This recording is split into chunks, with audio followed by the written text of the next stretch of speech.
Well, if you think wired earphones or like chi-fi in general, if you think they're so saturated with a lot of releases and stuff like that, wait until you go to TWS earbuds. There's just too many. There's just too many. Some of the names you might not even know, or like strange company names probably, but I'm pretty sure you know about Soundpeats. Good day guys, it is Practiphile, and today we're gonna take a look at Soundpeats here. It is the Air 5 Pro. Thank you so much Soundpeats for sending this in for a review. So this is their Air 5 Pro black wireless earbuds. It's actually my first, I've heard Soundpeats before because I did not buy one. I think one of my friends bought one. I've heard it, but I never really bought one myself because I had like the Sony XM4s, XM3s, I forgot. Dang. Because I'm not really into Bluetooth earbuds, but yeah, this is the first model that I will be reviewing from the company. And I see that they are like a VGP awardee. Lifestyle VGP is it's a recognition in Japan, like sound to performance ratio or something. But the unboxing is pretty simple. So you get the case in here, this is it, and they look like Zoom.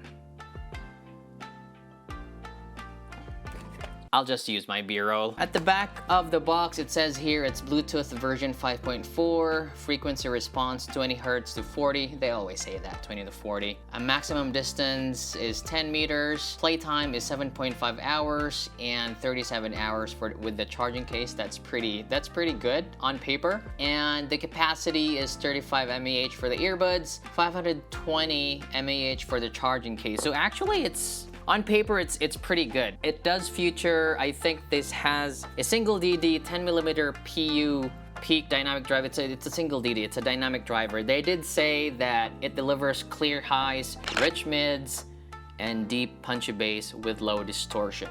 Now, I'm going to find out if that is real later on. So this is high-res audio certified, if that is important for you. So it does support LDAC and aptX lossless. So both codecs are important if you really like to listen to music. If it's good for connection or gaming, that's a different story. It does have an AI adaptive ANC, which reduces the ambient noise by up to 55 dB. I did try the ambient noise. It does block a lot of noise. It does really like immerses you into the music.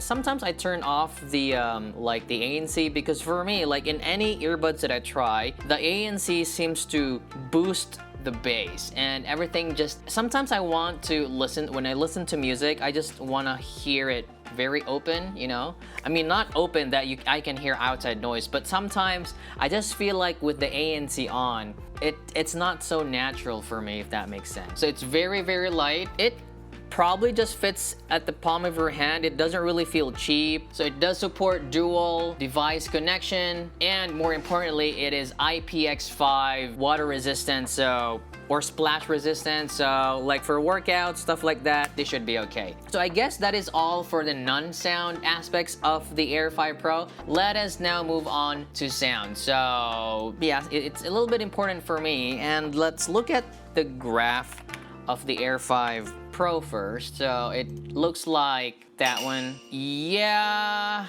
I don't know what to say. It's like there's a very big scoop in there in the bass. And do I feel that? Kind of. I'm gonna explain that later, but basically this is a balanced kind of sound with, it's not really a hard V shape, maybe like U shape kind of signature. It's colored sound, and I understand why they went to this kind of tuning direction, because it's, you know, like I don't think it's meant for audiophile. It's like meant for people who commute to work, who just want a TWS, who just wants wireless earbuds with good ANC. But tonally wise, this is pretty balanced. There's a tuck in there on the bass, a little bit forward mids and treble. There's a peak there past 10K. I do hear that peak in there because it's a single DD. There are some peakiness there in the treble, but I mean, it's okay because you actually have an app, and I'm gonna talk about the app later. I forgot to talk about that, but I'll talk about the app after talking about the sound quality here. For the bass though, so again, the bass in here doesn't really look a lot, but because of that tuck in there, I feel like the bass is kind of like separated, if that makes sense. No, not separated. I mean, like the tuck, usually tucks do this, but this one here, it's probably a little bit more abrupt, and then it gives me that feeling of detachment. Like the bass is just detached from the overall signature. I mean, of course you feel bass, but I don't know.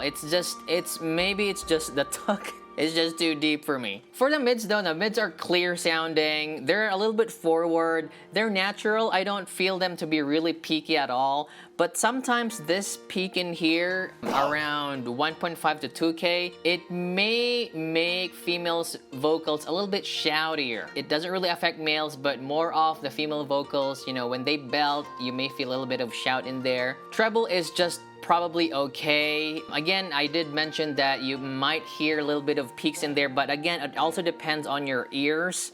It also depends on the anatomy of your ears and the ear tip that you're using. So in my case, I actually use the large ear tips because for some reason, the medium ones doesn't fit my left ear. The right ear is fine, so I had to use the larger ear tips in order for me to have a perfect seal. Now the problem with this one here is, I mean, I have a lot of ear tips here, but the thing with these kind of like new style earbuds is like they have this oval shape, and so I can't really use, I mean, I can use my regular ear tips, but I don't want them to get deformed, so I'm just using the stock ear tip. And overall technicalities though, like for the technicalities in this, I mean, like the timbre is natural, but what I like about the Air 5 Pro is actually the separation and the layering. So I feel like the stage is deep, and I'm pretty sure it's because of the cut on the bass in here. Like maybe listening to music, it's a little bit off, you know, like especially me, I play drums, and sometimes I follow bass notes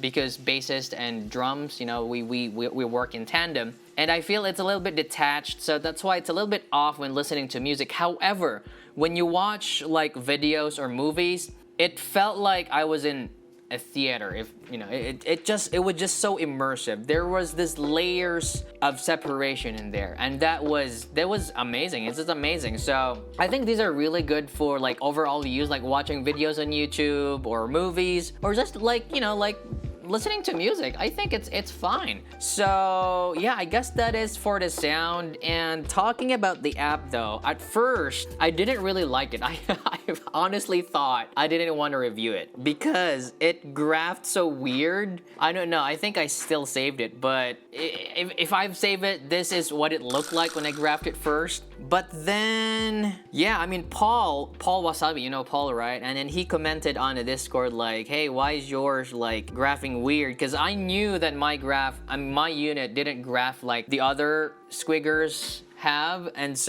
then I didn't know they had an app, so I installed the app and updated the firmware, and then I realized that my unit had a different EQ setting, so you can actually customize a lot through the app. So let me just connect the device here and show you. So in the app, you can choose their noise canceling, normal, or transparent. So basically transparent is you can hear outside noise. I'm talking about the presets here. You actually have like, I don't know which ones it had when I got my unit, but right now this is just like, I just choose the classic Soundpeats classic default sound effect, and this is the graph that it had. So you can choose there whatever you want: electronic, pop, rock, folk. Hi-fi sounds correct from him. Like most of the presets here, they sounded a little bit weird. One that sounded okay was the hi-fi, but then I think that's a little bit brighter leaning, and the bass was not enough to compensate for the brightness. So that's why I think the classic or just the default sound effect would work. But hey, it still depends on your preference. You know, experiment. You can also do your EQ in there. Just bunch of options. So moving on to the comparisons here.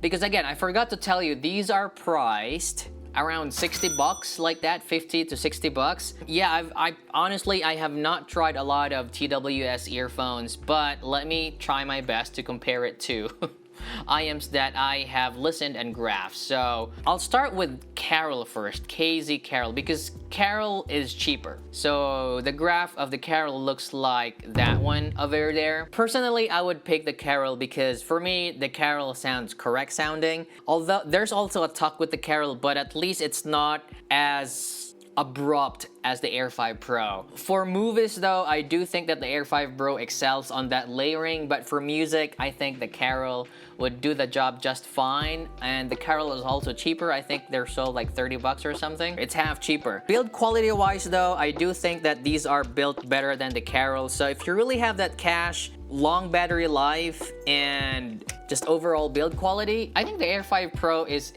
a decent one to pick. Another one that I have here is the Roselsa Ear-Free i5 right there. So again, they graph a little bit different. The Ear-Free i5 would sound yeah, I mean, both of them graph weird, but I would probably choose the Soundpeats Air 5 Pro in here because the Roselsa one, the i5, it's wacky. I mean, like, they sound okay, but the Air 5 Pro just sounds better overall. It also has better separation and better layering and separation. So I'd probably pick the Air 5 Pro with this one here. Next one is the Roselsa Ceramics X.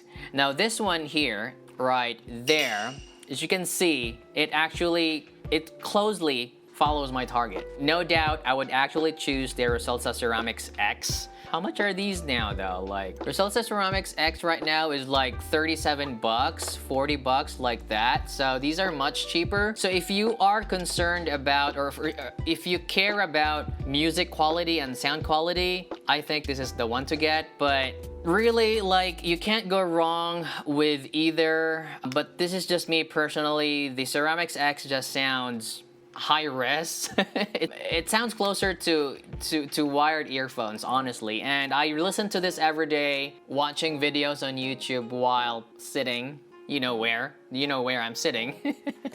But yeah, I guess that's it for the comparison, guys. So yeah, Soundpeats Air 5 Pro, man, these are so confusing. Like, the names, I think they're trying to confuse you guys. They're so like Air Pro. There's so many pros and everywhere. But does this get my recommendation? Yeah, I mean, like, look, the hours that it has is already good for its price. Like, 37 hours, 7 hours, like, that's already good enough. And plus, it's IPX, water resistance, splash resistance, that's okay. So for overall listening experience, watching movies, I think this can pass. This can pass. So I guess that's it, man. Like, if you have any questions, comment down below. Yeah, Soundpeats Air 5 Pro. Thank you so much for watching, and have a nice day there. Bye for now. You know where I'm sitting.